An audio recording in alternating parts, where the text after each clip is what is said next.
Good morning, friends. Happy New Year. This is a wonderful day, and it's a pleasure to be sharing this with all of you. As much as we have all been through this cycle many, many times, and we are often even told that this is just an arbitrary point in time that we have chosen to be the New Year, we can all feel a certain sense of renewal as we pass through this time every year. And it is always worthwhile to use that momentum to recommit to our own aspirations. I just returned from a week of seclusion. I was away after Christmas, and I was reading this particular reading yesterday morning. I was going to drive back home yesterday afternoon, and there was this strange sense of deja vu, because I was actually, just last year, I was talking about the same topic on the same day, and that's not the reason for the deja vu. I'll explain why.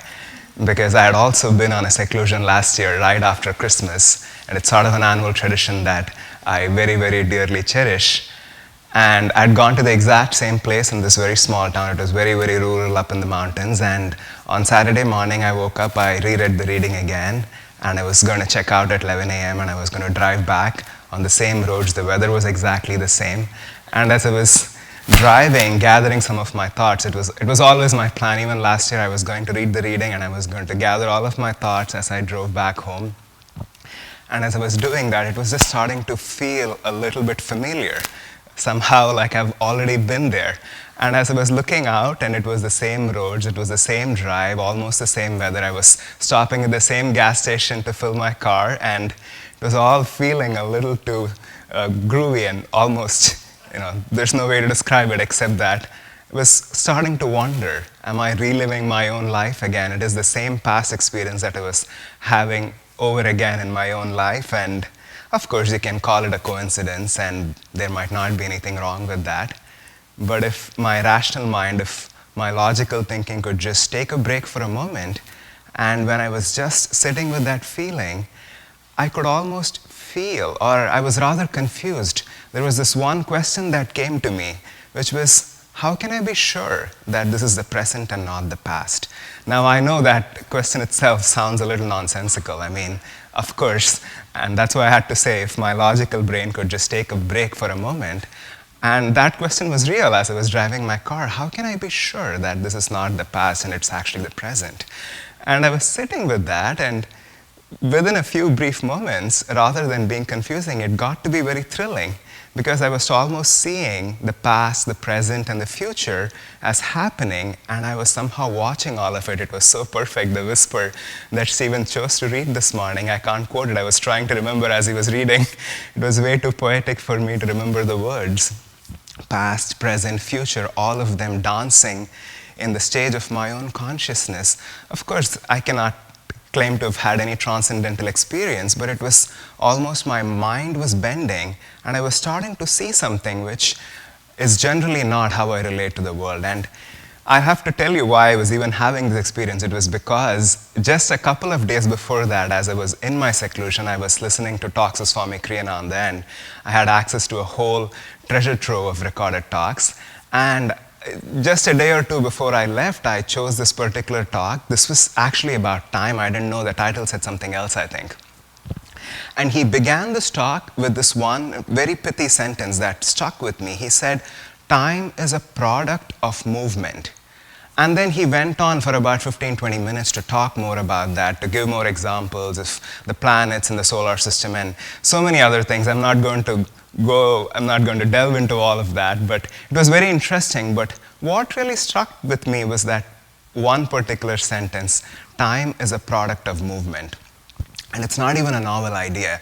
I've been fascinated by it, even through movies and time travel and all those other things. It's not even something very particular to the yogic science or something that somehow the spiritual masters have found out or discovered and are sharing with us. It's also exactly what the scientists are telling us. It's the very foundation of the theory of relativity and all of modern physics that came after that.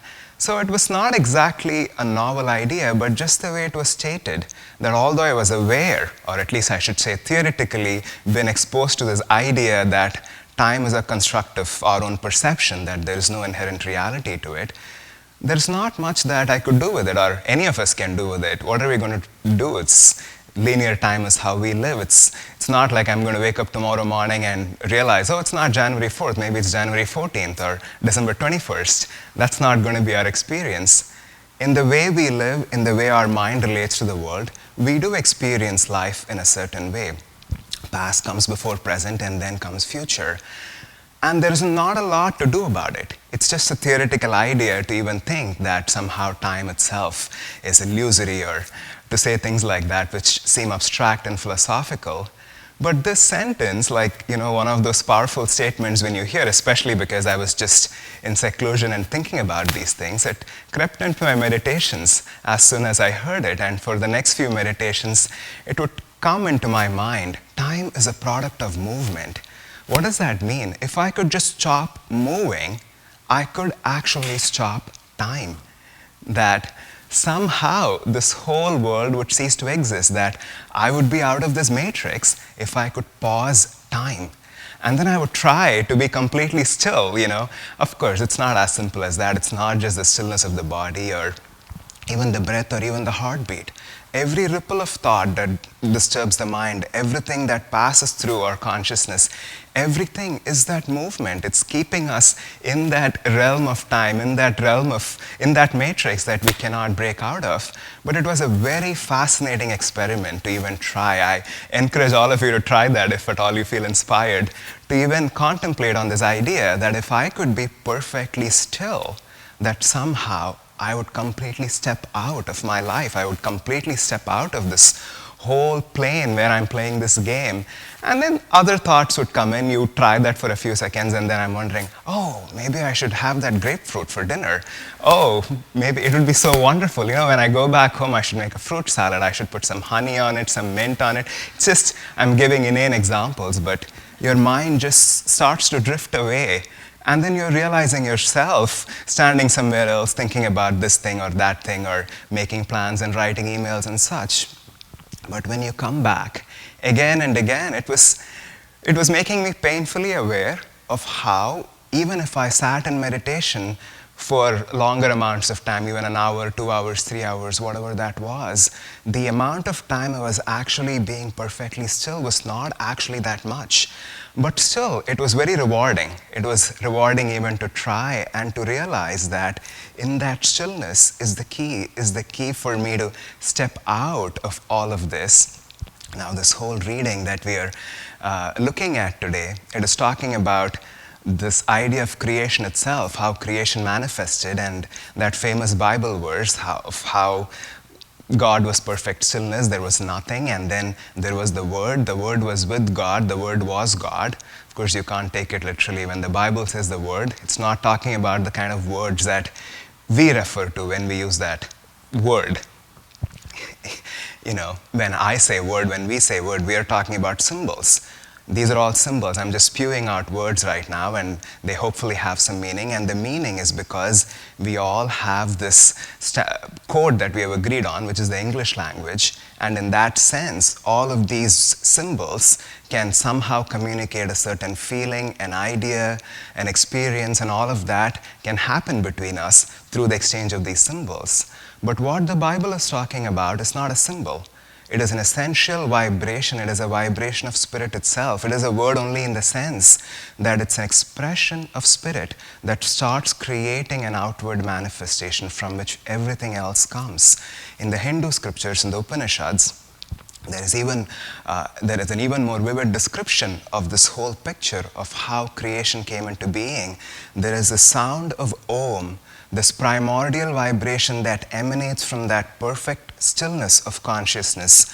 And this vibration, in Sanskrit, it is called pranava. What that even means is the essence or life or breath, this primordial aspect of spirit itself that starts to vibrate and emanate this creation. And from that comes the skies. That's how the Hindu scriptures describe it. Space happens from that vibration, and from space there is wind, and from wind there is fire, from fire there is water, and from water there is earth. And again, just like the Bible, if you were to just read it literally, it doesn't always make a whole lot of sense, because How can wind come from the sky and then water from fire? How does it all make any sense? What it's actually describing is the descent of spirit into matter. It is, of course, esoterically talking even about the chakras and how that spirit descends into our bodies and into this particular form. But what it's talking about is how, when that perfect stillness starts associating itself with movement, it starts binding to one sense after another. This illusory world of senses, that's what the reading said. When there's just the vibration, there's no perception, then there is space. Now this vibration can be heard as a sound, as the sound of Om. There's the sense of sound there, and from there, there's the wind. The wind can not only be heard, but it rubs against your skin. You can feel that sense of touch. And from that, the fire. Fire can be heard, it can be touched, but since there's light, it can also be seen. And from fire, there is water. Water can be heard, it can be touched, it can be seen. But when you drink water, you also taste it. And finally, the earth, where there is all these other four senses and you can also smell it. And once that vibration of Om, that spirit, has now bound itself to these five senses, that's when we enter this matrix. That's when it becomes invisible. And then this becomes the world of senses and we are bound by it. Our own potential to experience that stillness is now imprisoned in the senses. Even in our own physical bodies, that's what we call the Kundalini power, which is bound beneath all the five chakras. It is our own potential to experience the stillness. But this world of senses, it keeps us busy. It keeps our minds busy. It keeps us always in movement. All the thoughts that pass through our minds, everything that keeps us busy, it keeps us going round and round and round, this and that. And we go on this journey. We keep going until we finally ask that question that Mukunda asks in that particular reading: what is behind the darkness of my closed eyelids? While I was in seclusion, it was very cold, it was snowing, but I still would venture out for these brief runs. It was, in the middle of nowhere. There is no other way to describe it. It was just empty country roads, and it was beautiful, and I would just go on these runs in this beautiful forest and these settings. I would barely see even 2 or 3 cars because it was just very remote, and I don't think the roads were leading anywhere. One day when I was out running, I saw this car by the side of the road. I could see that it probably had broken down because the person had opened the hood and he was trying to do something inside that car. And out of courtesy, I approached him and, can I offer you any help? Do you need something? And that was purely out of courtesy because I have no skill. I don't know. I wouldn't know anything about what to do with a car that just broke down, or I didn't even have a phone on me to call somebody or to get help. But the man was nice. He seemed to know what he was doing. He said, "That's okay. I think I know how to get it running, so I can take it to the mechanic." But the important part in all of this was, as soon as I even started approaching that car, this man had a black Labrador dog. And that dog, it was just, I don't know how old it was. I've never had dogs myself. It was like a puppy dog. And it immediately ran up to me. It started jumping on me. It wanted to play with me. And as I was talking with him, it was constantly seeking my attention. And then this man says, "Oh, he just wants to go for a walk. He's been desperate for a walk." And then he doesn't ask me anything. He just starts talking to the dog. "Hey, buddy, why don't you go with him for a walk?" And then this dog had no leash on it. And before I could even process any of that or figure out whether this was a good idea, I was already jogging and the dog was with me. And I just go 3 minutes or 4 minutes on that same road, and all these thoughts start running in my head. I get really afraid. What if this dog just sees a squirrel and runs into the forest, and now I'm answerable to this man? I don't even have a leash or anything. And I realized this was not actually a good idea, as fun as it is to hang out with the puppy dog. I turn around and I start walking towards this car again. And again, I go back to this car. And as the dog realizes that we are done walking, and I see this dog is sitting by my feet and it's holding a pine cone in its mouth. Like I said, I did not grow up with dogs. It took me some time to figure out that it wanted to play fetch. And then I figured it out, and I took the pine cone, I threw it out. I did it a couple of times. And then I realized I should be doing something else. I think I'm done. I have to go. I mean, I didn't tell all this to the dog, but I just sort of saw the dog sitting there with the pine cone with its mouth, and I started moving away. I started going in the direction from where I came. And the dog was just sitting there, and it was just looking at me. It was confused. What is he doing? Why is he walking away? And it had this pine cone in its mouth, and I started running again, running away from the dog and the man now. And it probably gone 50 feet, 100 feet, and I turned back and I look at this dog. It's still sitting there.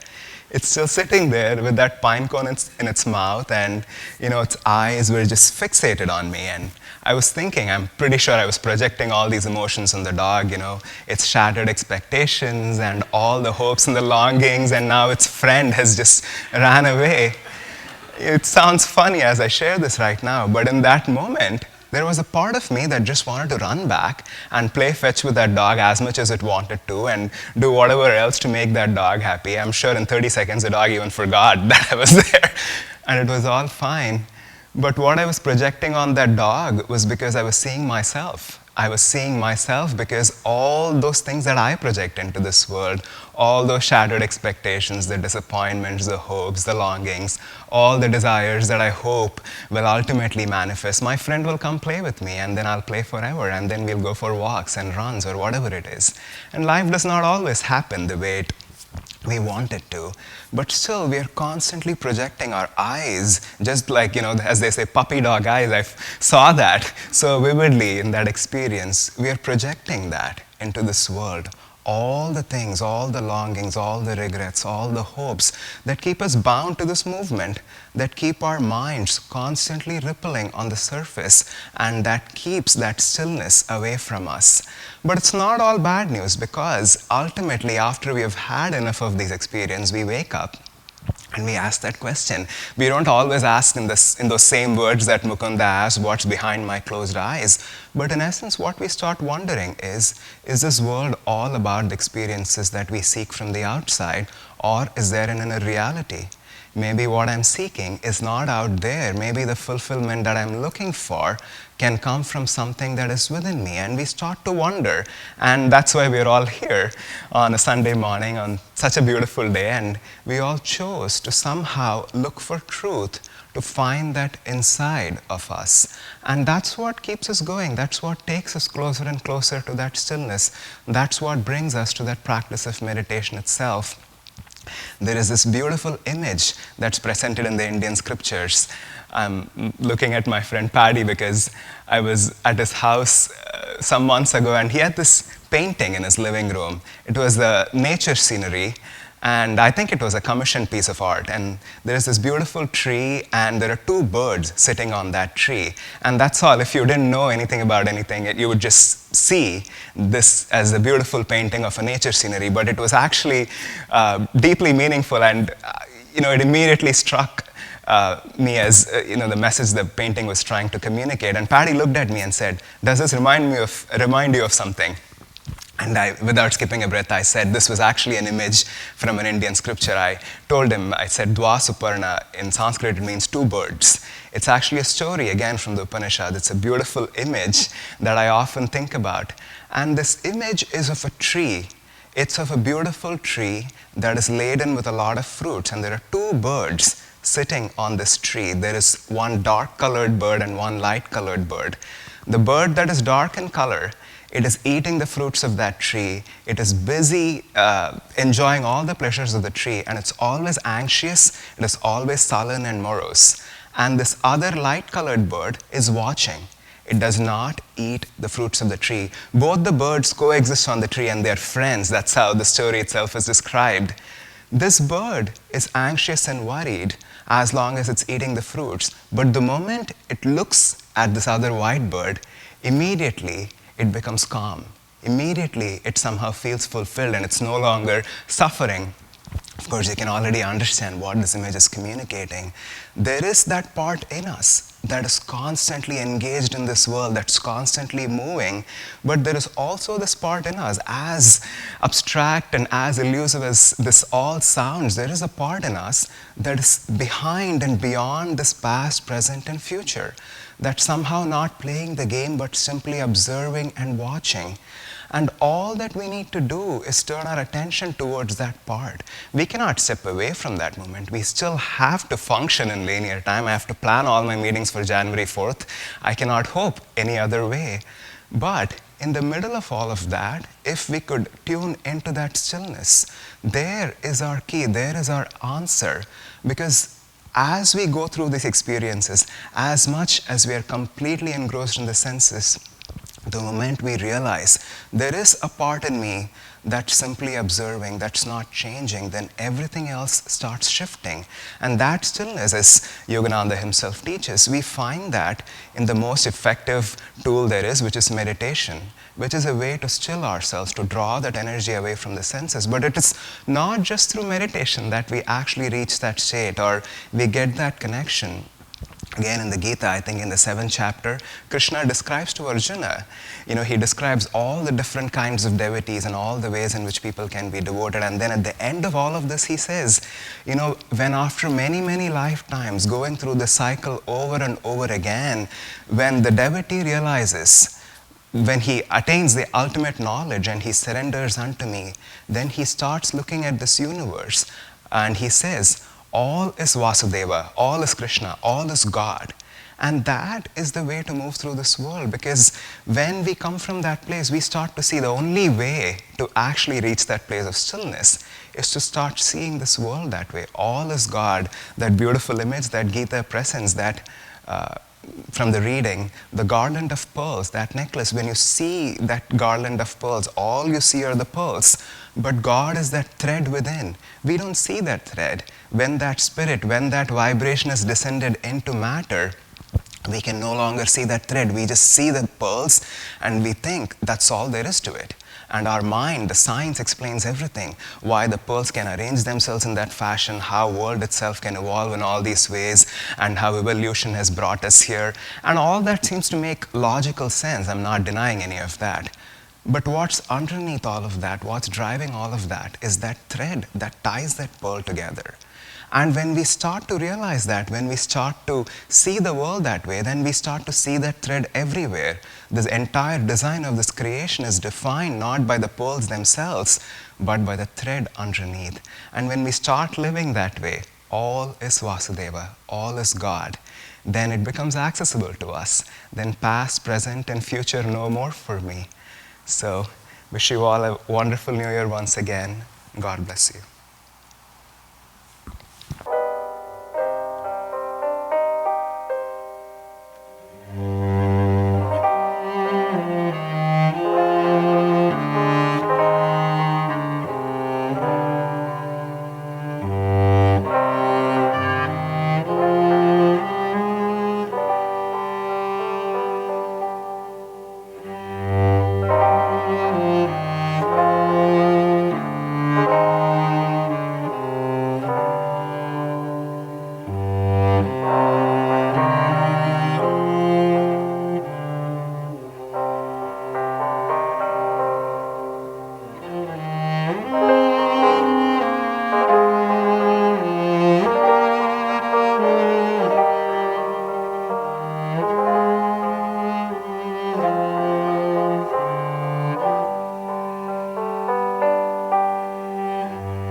this soundless roar doth come,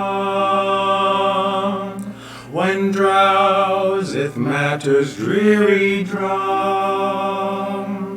on shores of bliss home booming breaks, all earth, all heaven, all body shakes.